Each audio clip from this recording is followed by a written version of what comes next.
Cordless बंद है, बाकी लोग कॉर्डलेस बंद करिए सारे लोग।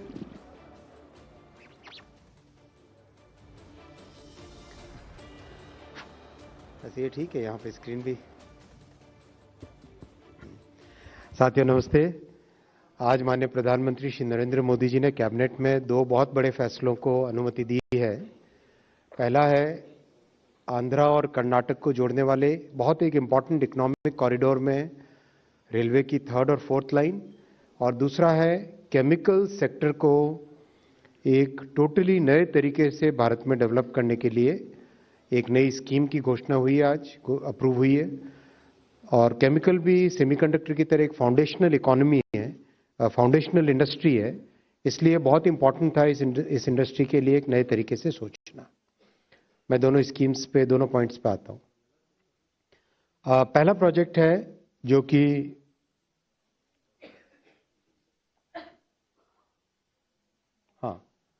पहला प्रोजेक्ट है जो अगर आप देखें कर्नाटका और आंध्रा को जोड़ने वाली ये लाइन बेसिकली गुंतकल से बेल्लारी से होसपेट, होसपेट से हुबली और हुबली से आगे अंकोला की तरफ, अगर इस रूट को देखें, this is one of the most important economic corridors. There are steel plants, there are power plants, there are cement plants. एक मेजर इकोनॉमिक एक्टिविटी इस एरिया में होती है।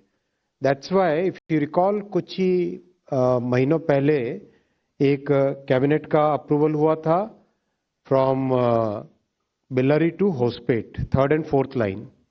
आज अप्रूवल हुआ है गुंतकल से Bellary 3rd and 4th line, और उसके आगे फिर होसपेट से Hubli 3rd and 4th line का ऑलरेडी डीपीआर अंडर प्रिपरेशन है। यानी गुंतकल से लेके all the way to Hubli and beyond that Hubli से अंकोला की न्यू लाइन, ये करने से नॉर्थ कर्नाटका का एक कंप्लीट इकोनॉमिक कॉरिडोर बनता है। यही इस प्रोजेक्ट की सबसे बड़ी इंपॉर्टेंस है। आज ये प्रोजेक्ट अप्रूव हुआ, बहुत बड़ा प्रोजेक्ट है, 46 किलोमीटर्स का, 1264 करोड़ रुपीस का इन्वेस्टमेंट इसमें आएगा। कर्नाटक आंध्र प्रदेश दोनों को जोड़ेगा। ये एक बड़ा मेजर ब्रिज है वेदावती रिवर पे, और उसके अलावा 7 मेजर ब्रिजेस हैं, 52 माइनर ब्रिजेस हैं, और 3 साल का ये प्रोजेक्ट का ड्यूरेशन है। करीब करीब 80% of the land is already available on this alignment.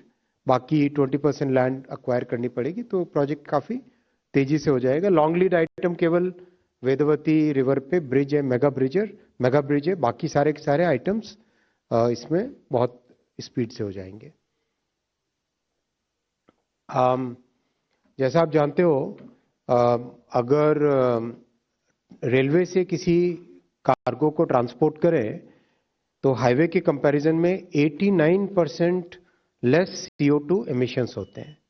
यानी it is 89% less polluting compared to highway transportation, road transportation. Secondly, cost wise it is significantly lesser compared to road transportation. Cost कम है, pollution भी कम है।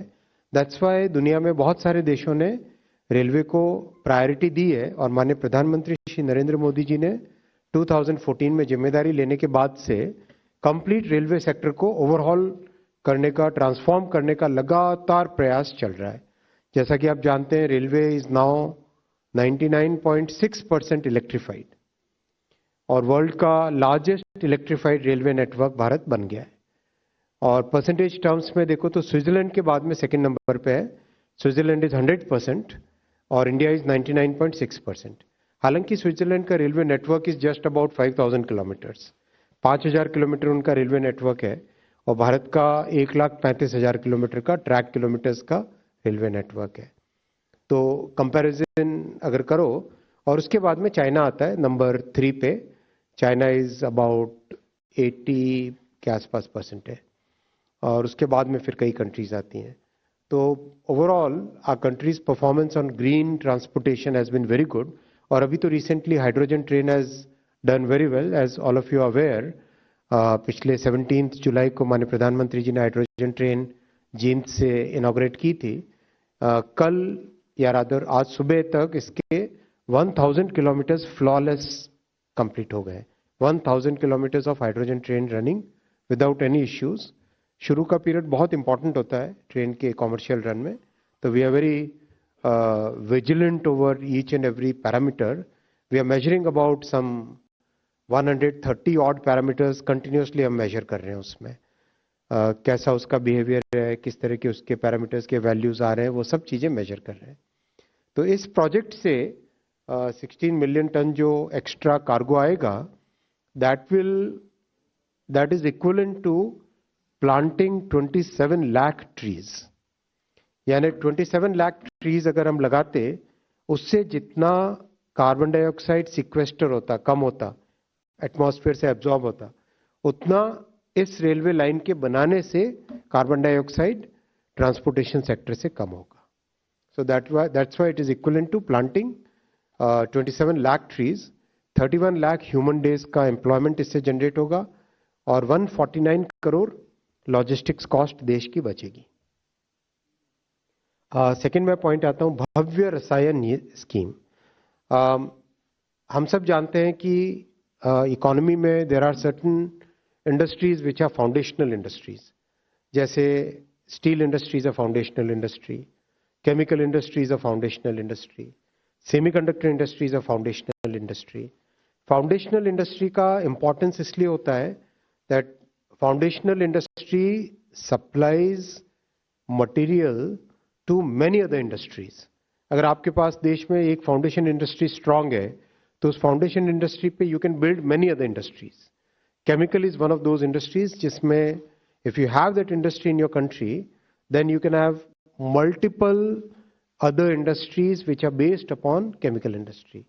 सो that's why माननीय प्रधानमंत्री जी ने इस industry पे बहुत ध्यान देके भव्य रसायन स्कीम बनाई है. भव्य रसायन स्कीम का बेसिक थीम है plug and play chemical parks.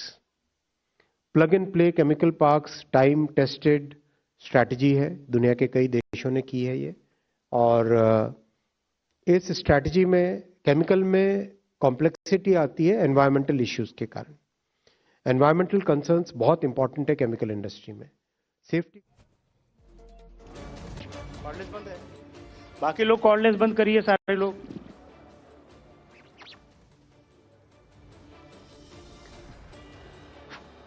ऐसे ये ठीक है, यहाँ पे स्क्रीन भी. साथियों नमस्ते. आज माननीय प्रधानमंत्री श्री नरेंद्र मोदी जी ने कैबिनेट में दो बहुत बड़े फैसलों को अनुमति दी है.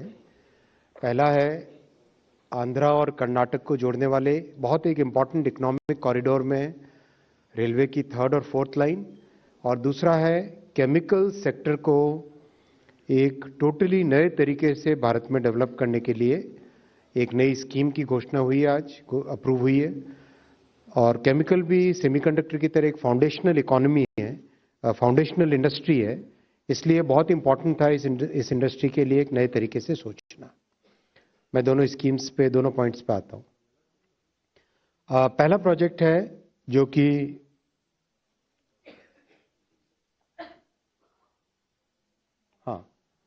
पहला प्रोजेक्ट है जो अगर आप देखें कर्नाटका और आंध्रा को जोड़ने वाली ये लाइन बेसिकली गुंतकल से बेल्लारी से होसपेट, होसपेट से हुबली और हुबली से आगे अंकोला की तरफ. अगर इस रूट को देखें, this is one of the most important economic corridors. There are steel plants, there are power plants, there are cement plants.